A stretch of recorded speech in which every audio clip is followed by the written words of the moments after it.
Hey, what's up, everybody? Hope you're having a fabulous day. Nilay Patel here. I am the owner, designer, and educator at SilverSilk and More, bringing you guys another fantastic tutorial today. This is a live show, which means that I will be talking to you guys out there in the virtual world. If you are catching the replay, it just means that you might have to skip a little bit if you don't want to hear all of the shenanigans we're up to, or the extra jargon that I'll be talking about for whatever reasons and purpose. But we do have very important content to cover today in the live tutorial as I speak with you guys. So you can always ask a question just by leaving a comment, and I'll try and read through them as best as I can. If you will also give this video a like, a big thumbs up, really, and a share to your craft community, that would be awesome. That's very important for the health of the channel, and it lets me know that I'm on the right track with these tutorials and trying to get you guys as much information about SilverSilk as much as possible. I'm going to do a quick little round of hellos to my fans and SilverSilk Silkies out there. Miss Lorena is on, of course, pretty much like 5 minutes ahead, in fact. Can always count on you for being one of my students on these videos. We got Miss Stephanie over on Facebook. We got Shelly. Hi, Shelly. Hi, Dana. Lots of my friends. Hi, Sherry. Tuning in already. Miss Maria live. Good to see you. Hello, my friend. Mwah. This is gonna be a fall design. So whenever I think of fall, for me, it's more about audio. It's about the leaves crunching. It's about twigs, the sound of them snapping. I don't know, there's something crisp and kind of wispy about the air. It's the sound of squirrels digging up my yard and making it a giant mess for me to clean up later. Anyway, this is supposed to be a happy show. So I guess what I'm trying to interpret with the design is these different things that I'm hearing and trying to keep as much texture and color within the melody of my design, let's just say. So in my pop-up shop, I curated a bunch of different items, and I wanted to include a lot of color, a lot of different textures and shapes, and try and marry those together within a design. And I think I was pretty successful with that with this design.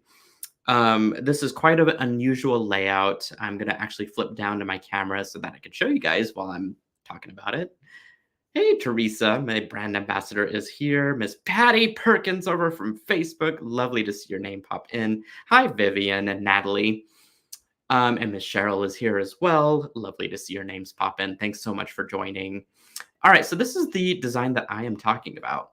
So I've got lots of blues, greens, browns, oranges, and normally that would be a lot of color.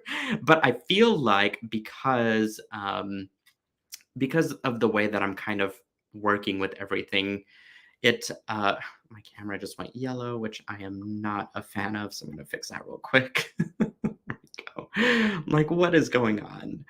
I want it to be true to color. There we go. Okay. I wanted to just give a wide palette to work with and to really see what we can do with it. So I came up with this design. It's sort of a double strand, but not really.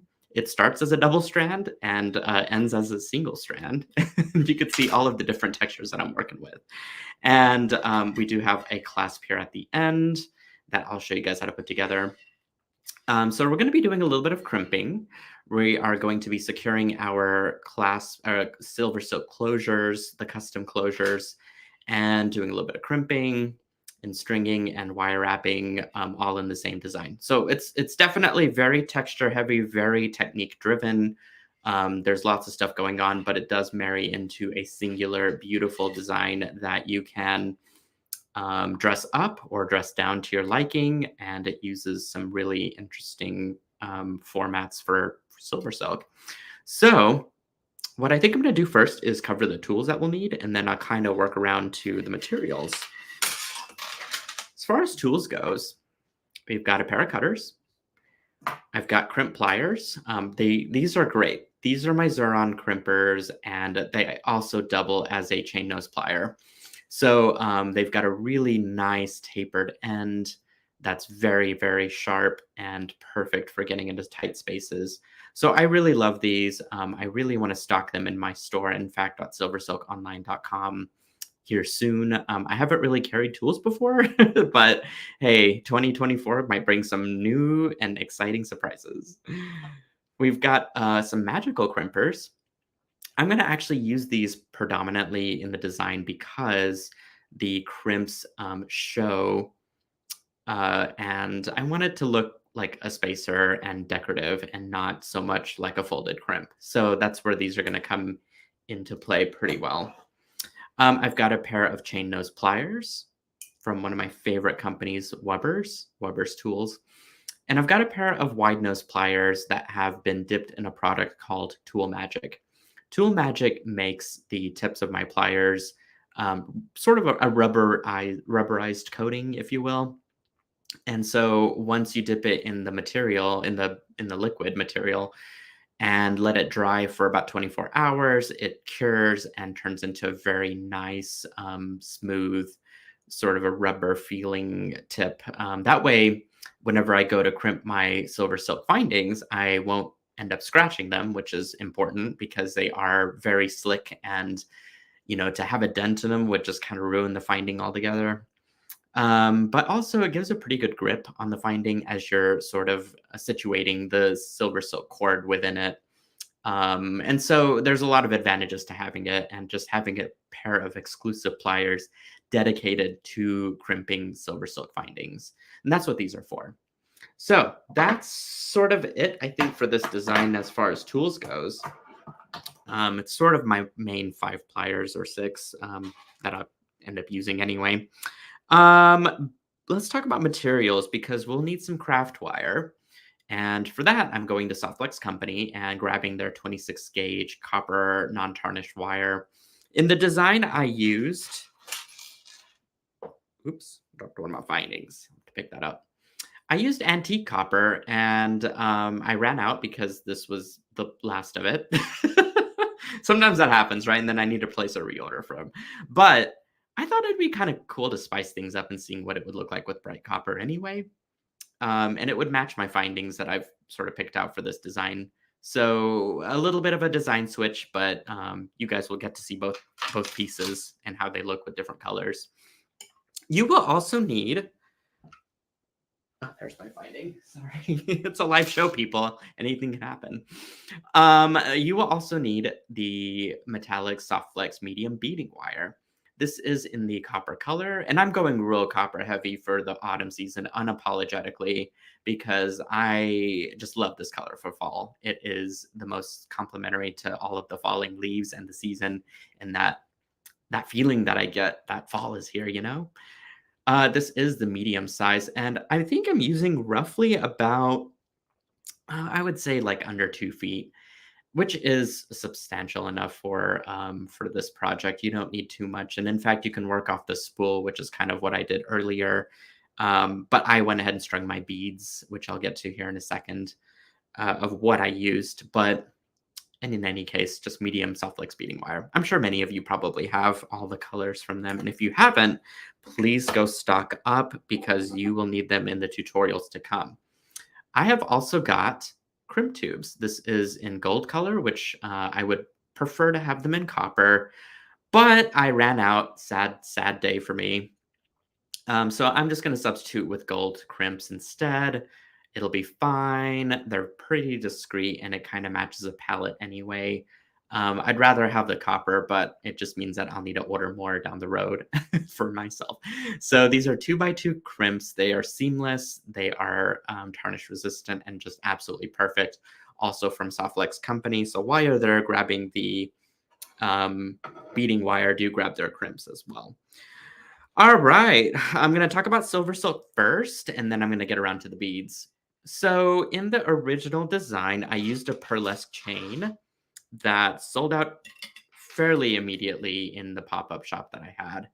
And truthfully, guys, I can't even remember what this color is called because I made it on the fly and posted it up so fast. But it has got an antique gold ball chain core with orange tinsel and then sort of a dark rose colored wire that's been knitted on top.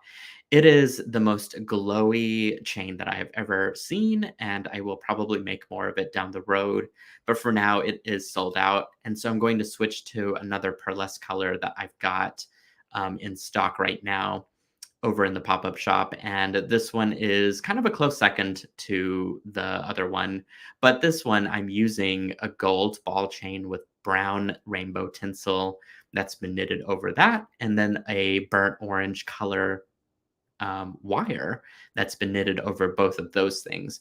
So this one has a very subdued rainbow glint to it, I guess. And it is still sparkly because you could see how that sort of reflects that light right off that brown tinsel. But that orange, burnt orange color is such a wonderful complement, and it's so understated that it's easy to wear. I will say that this is one of my other favorite colors that I've like been so excited to knit. And yeah, there's still a few left, not too many spools, but I know many of you snagged them up already. And so yeah, another design tweak, but that's okay. We're just gonna roll with it and it's gonna look great. All right, we're gonna talk about findings next. I've got a pair of double-strand end caps, which look like this. They have my SilverSilk imprint on it. They are custom made. It's got little teeth inside of the channels that grasp onto the ball chain core. And so I'm going to teach you guys how to use this for not only SilverSilk, but also beading wire. And along with that, I've also got 4 single-strand end caps, which look like this. It is similar to the double, except it's just what it says. It's single strand, so it's got the one channel that we'll be using for each of the ends. So I'm going to set out 4 there and 2 of those here. And let's talk about beads because hello, beads are the thing right now. Well, they're the thing always. I don't know why I just said that. But I've got this really cool resin. It's a vintage German resin ring. Try saying that 7 to 10 times. Gosh. I really love this. It looks like wood to me, and it's really lightweight. It's perfectly round. There's no seams to it. And so I threw those on the pop-up shop as well. The big ones have sold out. I have miniature ones. I think a few of them left that would be great for earrings that were sold in pairs as well. But we're going to be using the giant one today for our design. I've got these gorgeous Autumn's Embrace pressed glass. Now, this is sort of what inspired the palette to begin with. This was my point of orientation because you've got these different Czech glass beads that not 2 of them are exactly alike. They are all different. And I got like a 5-pound bag of them or some odd ridiculous size. And so I wanted to keep them all to myself, but I know that that's not a good idea because I have enough hoarding and I need to share the wealth. So I have got these very picturesque ones that I'm using today in the design, and the best way to show them off is to lay them flat and forefront. So that's what we're going to do as I construct this design. So my idea was to start with the pendant, I guess, and then sort of work my way around. And so really what I want to do, oh my God, doesn't that look amazing? I know the light's sort of shining on it, so you get that weird ring, but look at that. I love colors that are mixed in together. It's so pretty. As I'm also like talking out loud, thank you, Teresa. You're posting the text notifications list. I appreciate that. And I appreciate you. I'm also going to be reading the comments so that I don't miss a question. So if anyone doesn't get their response, just keep typing it. And I'll do my best to look up and answer it. But sometimes I just get so involved with the tutorial that happens. Okay, so I'm going to grab my 26 gauge wire. Remember I flashed this earlier? And I'm going to cut 5 pieces that are about 8 inches, 7 or 8 inches in length. And I'm also going to grab that little bag, which I didn't get to talk about all my beads yet, which shame on me. I'm going to need that bag of seed beads, but I think I put it away over here. So I'm going to go grab it real quick. There's my stuff. Okay, this right over here.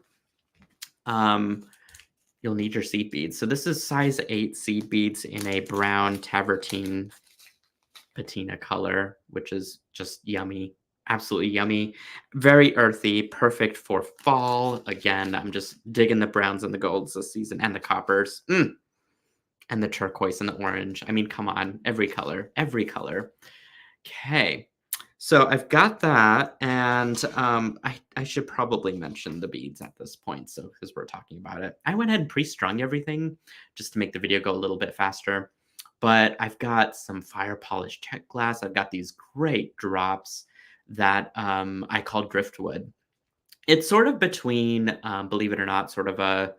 Why does my computer keep changing colors? I need to fix that. Give me a second. There we go. I think it forgets what it's doing, and then it hopefully the color seems okay there. There we go. Okay, doing a bit of adjustments on the back end. Yeah, I call these driftwood. They're sort of a gray color, but they also have a little bit of lavender. So they're like a lavender. Is that a word? Y'all let me know if lavender is a word. If not, I've just invented a like really, really wonderful thing. Lavender. So not quite gray, not quite lavender. It's somewhere in between, very translucent and milky. Looks like stone. I just absolutely dig them. Had to use them in the design. Great neutral color for really balancing out some of the heavier tones, especially the green and the turquoise, or excuse me, or the teal. I've got these chestnut drops, which are great for spacers, adds more texture. Again, that auditory sound that I'm trying to interpret, the crunching of the leaves, just trying to bring in all those different textures to this design and spreading the love here. So we've got sort of milky to gloss, matte finish, back to gloss, and then something transparent, which is our gigantic, big O honky chunky 14 millimeter fire polished crystals, which are just delicious. I called these Grey Goose. I didn't know a better name for them. Maybe I just wanted something to drink that evening. I don't know. But either way, they are sort of a silvery color and they are just absolutely so sparkly. So we'll be needing 2 strands of those and then 2 strands of some smaller ones. Exactly the same feeling here and same usage of beads. I'm just sort of mixing it up. You know, I use the fire polish on top, spaced everything out with the seed bead. Use these amazing starburst beads, which are in a olive, sort of olive brown color. I don't know. It's somewhere in between, but it's a great complement to olive and all of the different brown tones in this design. And then ending it with that driftwood drop bead. And again, just spaced out everything with the seed beads to give it some length and some space between each of the beads so that they're fully appreciated. And I kind of am going to do the same thing with this. So back to the technique that we're going to learn today. So grab your 7 inches of the copper 26 gauge wire. And we're going to start with the middle of the ring first. So I'm going to grab my Czech glass pressed bead. I'm going to hold it up to the camera so you guys can really take a look at it. So pretty. It's like different on both sides, which is unusual and really fun. I'm going to kind of string this to the center of my wire, but not quite. There's going to be a little bit extra on one side, and that's because I'm going to flip it up behind the bead. And I'm going to match the 2 ends together, or as close as I can. And then I'm going to grab a seed bead. And I'm going to string both wires through the seed bead. And then just kind of press it all the way down to where my Czech glass is. So it's a quick cheat to a head pin, let's just say. The thing is, I don't want this twisting and turning later, as it's kind of, you know, wire wrapped around the ring. And so this little stem behind the bead of wire, the stem of wire is going to prevent it from flipping, you know, in different directions. And so what I'm going to do at this point is pick up my ring. I'm going to string up through the ring, bring that wire back around, and I'm going to be as tight to the ring as possible and really making sure that that is nice and secure. And then I'm just going to simply wrap the remaining wire around the seed bead and that gap between the bead, the pressed glass and the ring. And that's really all there is to it.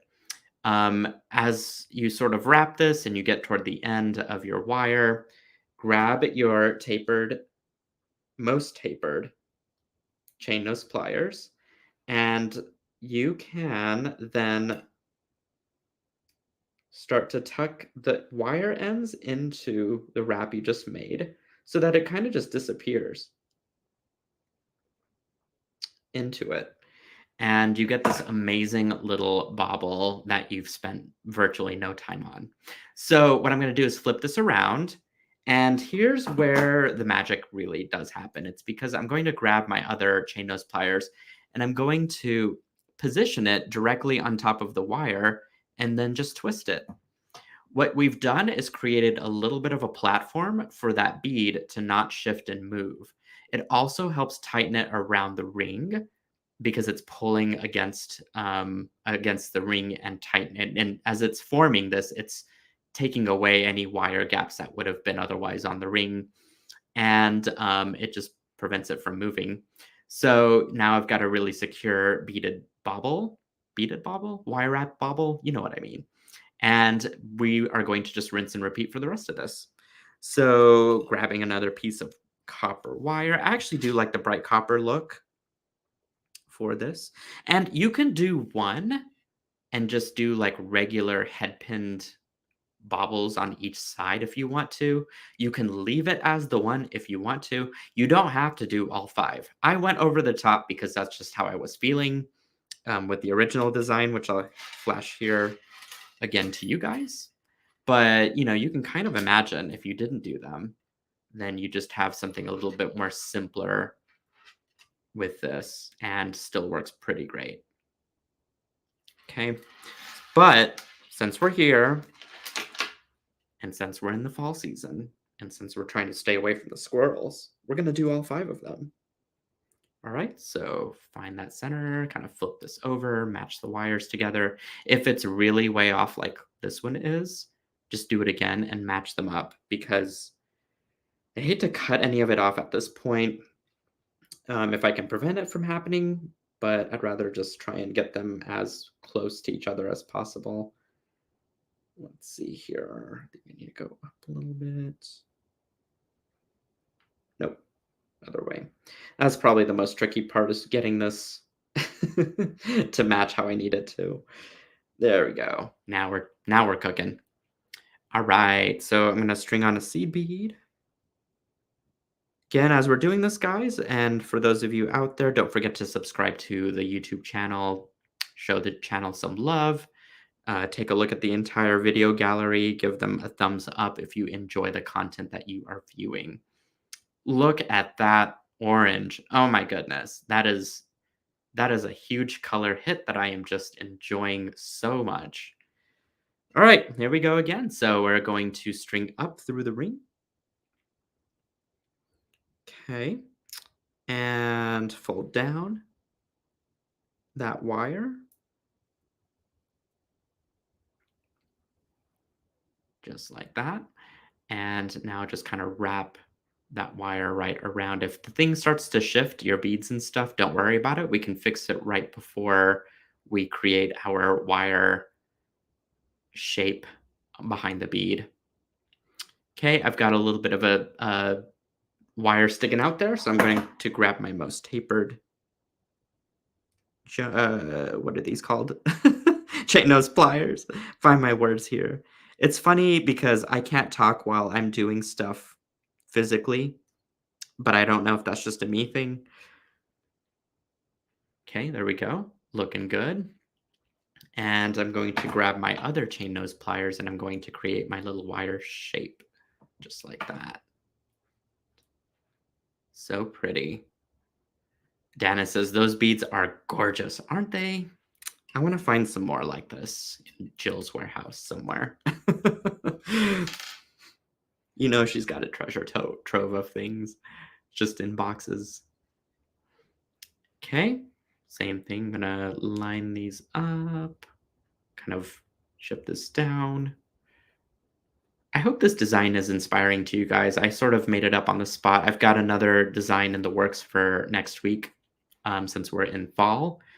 and I can't get enough of designing at the moment. So I'm just so excited to show you even more designs you can make with silver silk.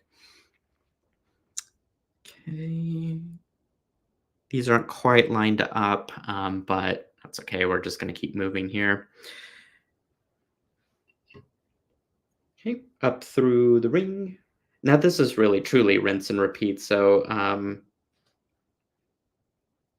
just bear with me as I sort of construct this design. Hopefully the repetition is resonating well with learning how to do this.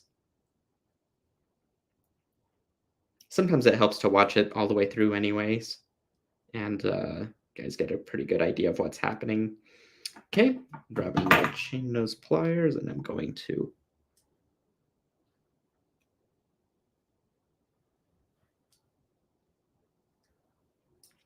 adjust this.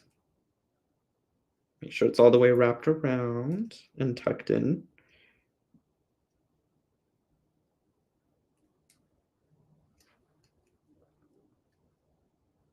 There we go. Looking good. I'm going to grab my chain nose pliers and give this a twist. Just like that. The backside looks just as gorgeous, which if you're really into design details like I am, because I can nerd out over it so hard, I would love to go through my designs and just make sure that everything looks perfect head to toe and on the backside. And you can wear this both ways once you get it constructed. It doesn't have to be just the one side. This shows a very picturesque minimalist look. If you're in a wire wrapped kind of mood, you can flip it around and wear this really striking design just as well.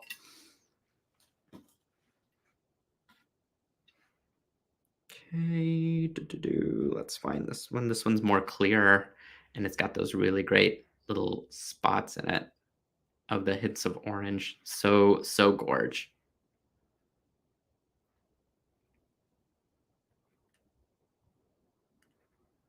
Okay, there we go. I love using the 26 gauge wire because it's so thin, but and thin and malleable, I should say, but it does give a really strong hold. You can use thicker wire if you want to, but it makes it a little bit more tedious and difficult to do the wire wrapping and to make it look as minimalist as it does at the moment. Lori over from YouTube is asking, what is the O-ring? I just jumped on after you started. The ring that I'm using is vintage German resin that came from a very special vendor, and I had collected some in this beautiful brown color, thinking I had enough to sell to you guys, and then of course immediately I ended up running out. So I need to do a better job of procuring more supplies for you guys because you guys shot me out, which I'm not mad about, but it just means that I'll need to work a little harder to get more stuff in stock for you guys. But yeah, it's not wood, but it looks like wood. It's pretty amazing. Amazing stuff. It's got that sort of travertine feel to it as well without the too much of a overhit of patina. Okay, I am going to twist that wire. Oh, this is looking so good. Got that one side now. Be sure to balance out your colors whenever you're doing this. I actually like the asymmetry of the orange being on one side. I've got enough browns and clarity of that last one there to kind of keep this interesting. But what you're looking for with design is to make the eye move around within the design and not land so much on a singular spot. There does need to be a focal, which is what I'm working on, and it's the most heaviest part of this design. But with the different arrangement of colors that I'm using, and because it's so textural and so heavy with color, you want to make sure that your eye continues to move and find those different interesting spots within the design. Just a little tidbit for you, because I nerd out over design so hard all the time. But as we construct this, I will show you guys more in depth of what I'm talking about. Okay, push this down. This will be our last wire wrapping of this part, and then we'll get to some pretty fun crimping here.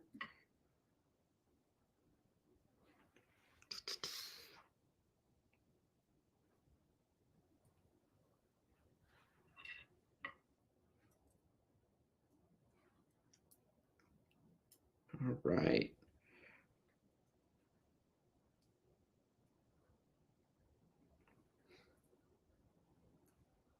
Okay, just wrap that right around. This is super easy, especially once you get to the last one, and you'll be sad that, there's no more things to wrap. You can go all the way around the ring, I guess, with the pressed glass. Um, it'll be definitely a fuller pendant.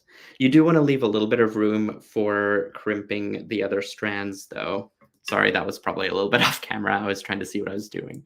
Um, but I like the 5 personally. The odd numbers, of course, work. You could do 3 if you wanted, but I did all 5. So there is my pendant. So let's continue our construction. Remember these things that we pre-strung earlier? That's going to go in the center and crimp right onto the ring. And Jody says, I love your design. Thank you, Jody. Always appreciate your lovely comments. Okay, here's the other one, and I've got my bead stopper sort of holding everything in place. What I'm going to do first is actually crimp it to the double-strand end cap and try and get this sort of resolved before I crimp down toward the ring. So I'm going to move this off to the side for now, and I'm going to show you guys what I'm talking about. I'll want to start with the double-strand end caps, and I'll also want to measure how much silver silk it's going to take to drape comfortably between these beads. Okay, so what I'll do is I'll just sort of lay it out on my table as such. I'll want to position my pendant and all of this stuff in such a way that kind of reinforces where the crimp and all of the different parts and pieces are going to lay as correctly as possible. If you think you have it a little bit shorter than what's required, don't worry about it. Just give yourself an extra millimeter or 2 whenever you crop it. But this looks pretty good. It's going to end right about here, and I'm going to need a little bit of chain to go inside of the end cap anyway. So what I'm going to do is go ahead and trim it off about right here. And I wish I had a physical measurement for you, but the thing is, even if I gave you one, which this happens to be about 6 inches, it's probably going to be different for just depending on how many beads you've strung or if you've changed something in the design. So in that respect, it's really not going to matter. Just making sure that it eyeballs and lays and, does this beautiful drape as you're sort of laying it on the table. That's going to be the most important way to measure this whole thing. Okay, so to the end of my beading wire, I'm going to grab a crimp. And for this particular part, I'm going to make a flat crimp that's not pretty or rounded. The reason for that is it doesn't matter because it's going to go inside of the end cap, but also you want enough meat and you want enough of a space and surface to be able to have those notches inside of the end cap grip and grasp. I guess I can't really combine those words. Once you have it in there, you want it to grip and grasp onto the crimp so that it can stay in there. And to do that, you would simply just flatten this. Okay. Now here is, let's just try this and see what happens.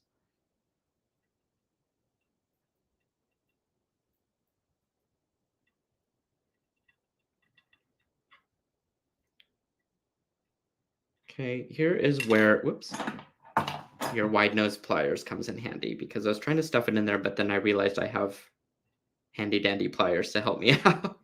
So I'm going to hold on to both pieces here. And if your wire, like it does on mine, is starting to spread and kind of get out of place, you can either pinch it in place or you can trim off that last little bead of the ball chain first, which I know this cuts down on the length in total a little bit, but it is necessary. And then just give that a pinch at the end there, and that'll kind of gather everything up into a nice clean edge. And you should be able to crimp all of this in place.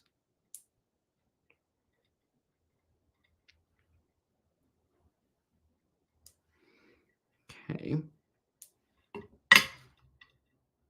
Ah, it came out. Okay. So what I think I'm going to have to do is put 2 crimps in, which is what I believe I did on the other design. The reason for that is those little notches have to have something to hang on to. So here's what we're going to do to both sides.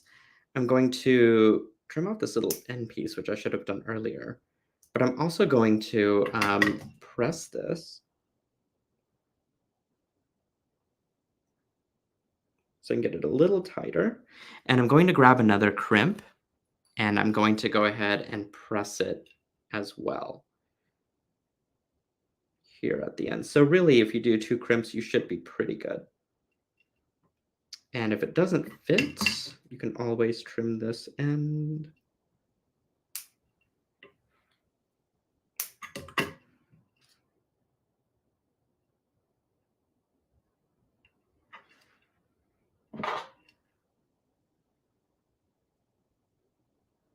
There we go. So it looks a little bit weird and wonky, but you got to trust the system here. And I've got 2 different crimps. They're at the end. They're facing different directions, which is great.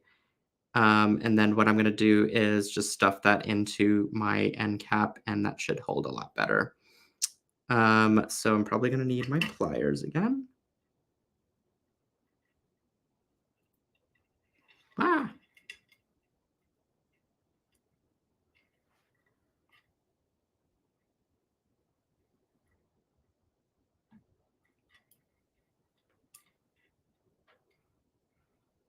There we go. Whew. Just needed some quiet focus time, so that's much better. If you've got a little sticky outie there, just go and grab your pliers, your cutters, and then just trim that off. So really what's holding in there is those 2 crimps. As you can see, they're stuffed in there pretty hard. And then the ball chain core stuffed into the double strand end cap. And you can go in with your pliers and give this a good smush without having to worry about your finding getting scratched or nicked because of this coating of tool magic. There we go. All right, so I'm going to go ahead and do that. And I'm going to scooch all these beads up, get rid of the 1 bead stopper, and then I'm going to go ahead and do the same thing to the other side before I crimp it to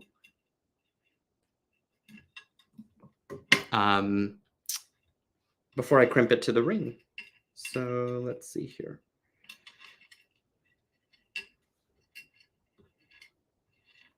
Okay, there we go. And make sure that so in this case, I've got the logo side face down, but that's where you want to be on this side too, is making sure that the cord stays, or the chain stays on the inside and not the outside. Alrighty. So here again, I'm going to string on 2 crimps. Let's do this a little bit more streamlined and easy this time around. Okay. Squish 1. Face it perpendicular to the crimp that you're about to squish. So on its side, essentially. That way they're facing different directions, and that's going to help that channel inside of the double strand end cap hold a little bit better. So now you can grab your double strand end cap, flip it around, because remember, we are wanting to have it face down and match our other side. And if you need to open up the end caps more, by the way, you can grab that tapered pair of chain nose pliers and just press it out by sort of pulling against the plier handles and opening it up a millimeter or 2, which really does make a huge difference whenever you're crimping all of this.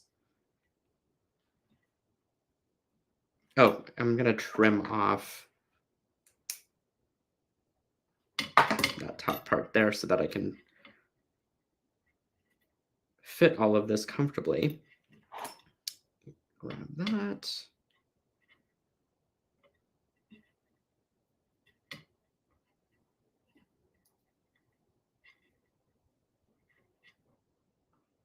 Okay.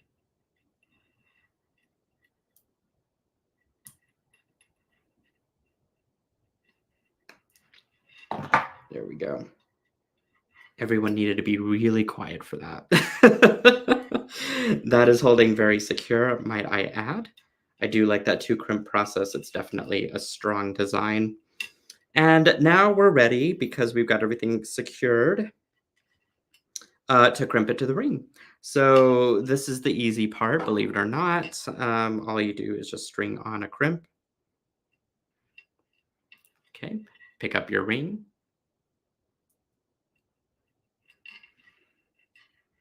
String it through the crimp.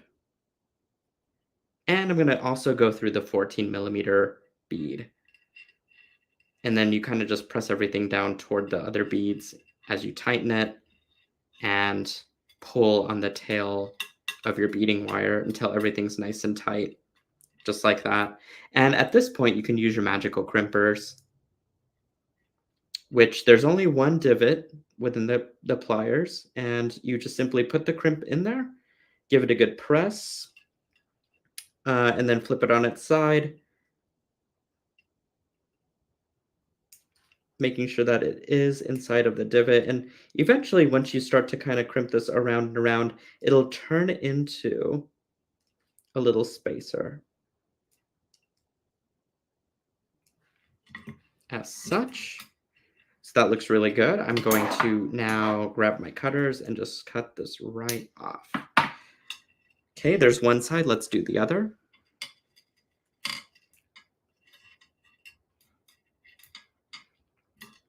Okay, let me clear out some of this stuff from my table. Gets a little overcrowded if I'm not keeping it under control here. All right, so I'll grab another crimp.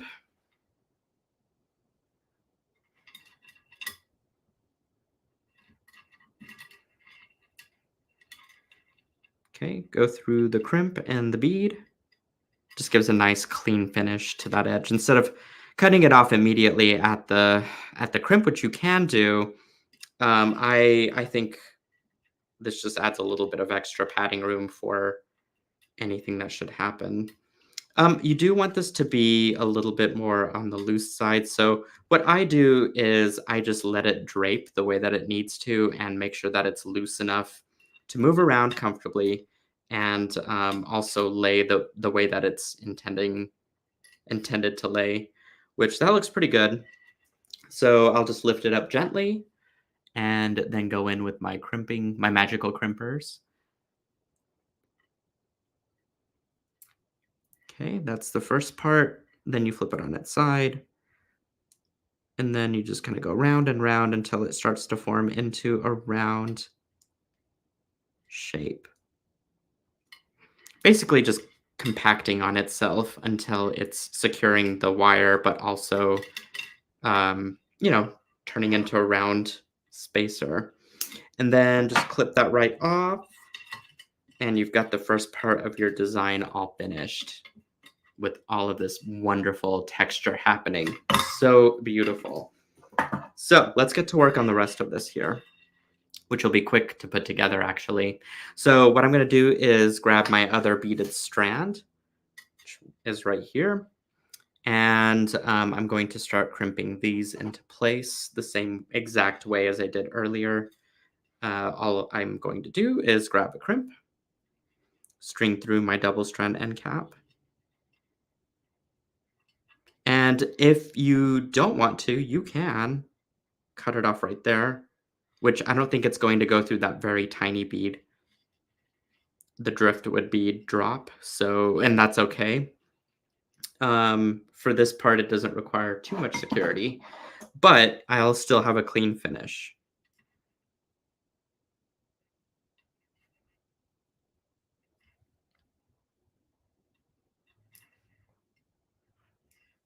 Okay, that looks really good.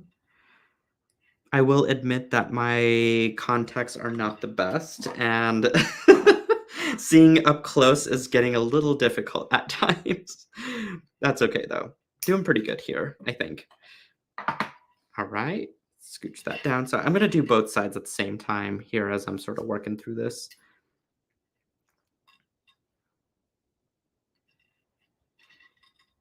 Aw, Donna says really pretty, Nile. Thank you.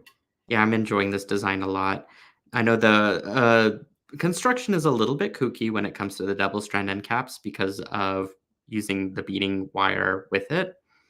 Um, However, I think the effect is just so stunning, and it's such an easy way to get a ton of color into the center focal area of your design.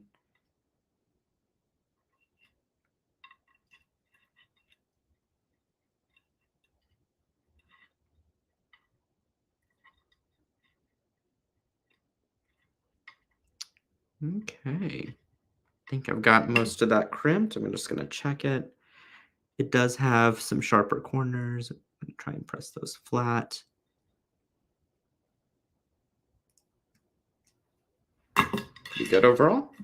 All right, I'm going to cut that right off, and I should be good to go with the SilverSilk End Caps next.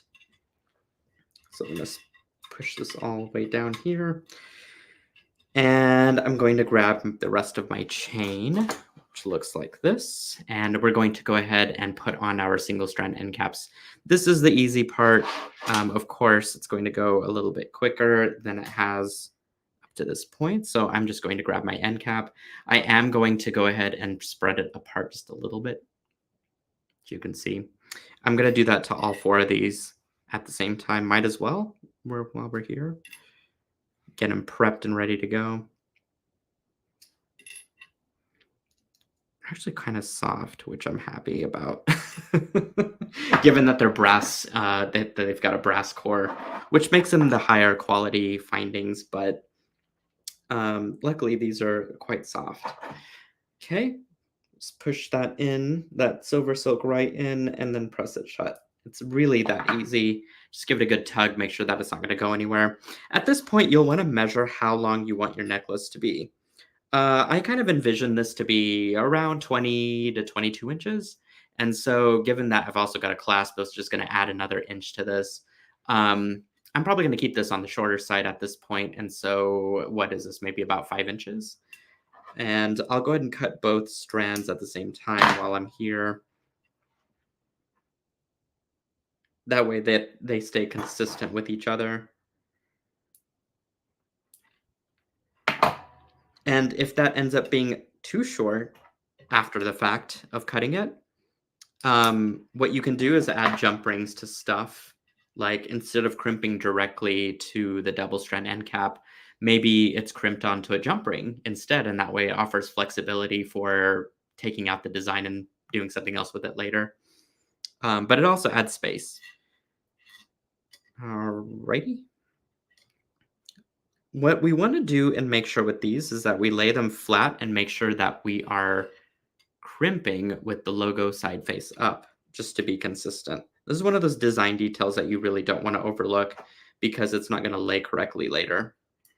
So make sure that you do that.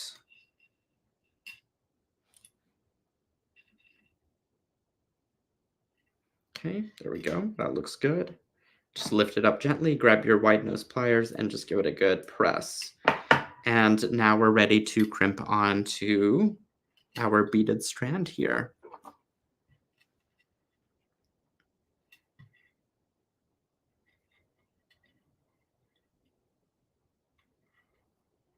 Okay, I think I have enough to go through the fire polish there, so that's great. I'm gonna go ahead and do that anyway. And leave enough room for flexibility, but otherwise this looks really good. I'm gonna grab my magical crimpers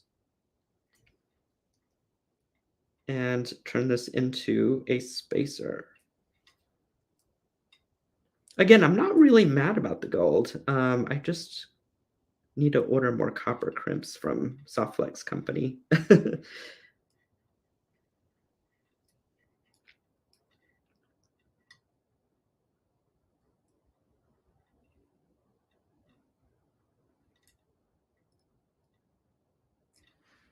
Cool, cool. That looks good. At least from what I can tell from my terrible contacts. I'm going to trim this right off and going to do the same thing to the other side here. As we are sorting this together, you can see I've got so much silver silk left over. If I wanted to make a bracelet later on to match this, then that would be a great time to do that as well. You get the complete accessory.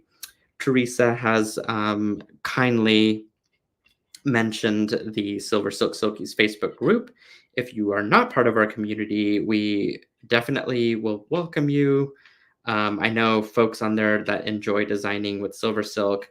It's just so inspiring and such a wonderful, positive community for inspiration and good ideas. And also, you just get to be in the know of what's happening in SilverSilk land, including notifications for tutorials like this one, as well as special sales or workshops that are happening in the land of SilverSilk.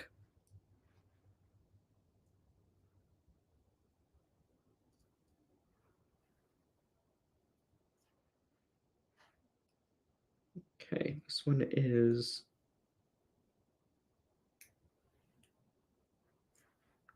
about there.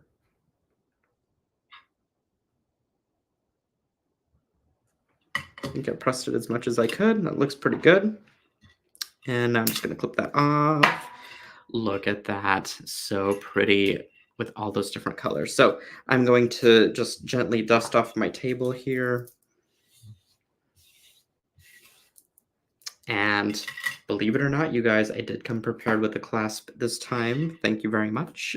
I've got this copper-colored lobster claw and some jump rings that I'm going to toss on and attach to my design, because I am styling this whole thing from head to toe. When I've got a clasp, nothing will stop me. Which is not always the case. All right, let's take a quick look at this. Face side up. I am digging it with that Pearlesque chain that we've picked out for this. Got a little bit of a flip happening there. I love the copper accent. It's so pretty, even with the wire wrap portion of this. And in fact, what we'll do is go ahead and put this other one up, just so we can look at a side-by-side comparison of the original and our new one. So pretty. Look at those beauties. And I love all the different colors again. It just makes me so excited. So I'm going to scroll back through these questions real quick to see if there's anything that I missed. Donna says, kind of can't believe that this was a necklace that had a toggle closure. I know. I'm just surprised I had a clasp all together, to be honest. I don't see any outline questions. Oh, Lorena asked, are they Czech or glass? This is actually Czech glass beads, so it's a little bit of both. Thank you, Teresa. Again, if you guys do want the text notifications, you'll need to sign up just by texting hello to this number. Not spammy at all. I'm very, very much, I guess, sensitive about giving you guys very concise and, on point notifications. So when you hear from me, it's truly me or Joan that you're hearing from. All right, I'm gonna toggle it back around to my face. And I just want to say thank you guys for joining me in this tutorial. It's brought me great joy to show you what fall means to me as far as the color palette goes, and doing something really fun and interesting with different textures.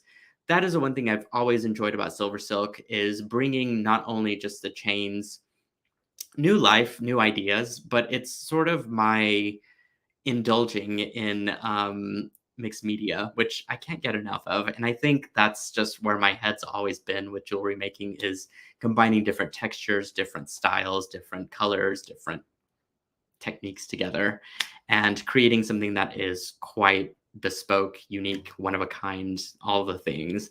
So it's always so much fun bringing you these really unusual, fun tutorials with different techniques and stuff. Again, give this channel some love and give this video a big thumbs up if you enjoyed it today. And don't forget to subscribe to my YouTube channel. You can also follow me on Instagram. There I post a bunch of reels usually.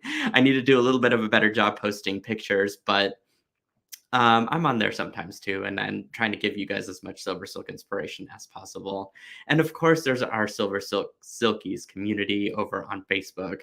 Vibrant, lovely bunch of Silver Silk creators and just good vibes, and gives me all the feels with their designs and their good energy.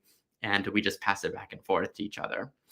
All right. Well, I hope you have a wonderful rest of your day, and I will catch you guys again at the next tutorial. Probably will continue my fall-esque design until I'm ready to hop into something new. So with that, I hope you are you will leave here inspired and eager to create something with Silver Silk. And I will catch you guys again very soon. Mwah! Big hugs in all caps as always. Love you guys.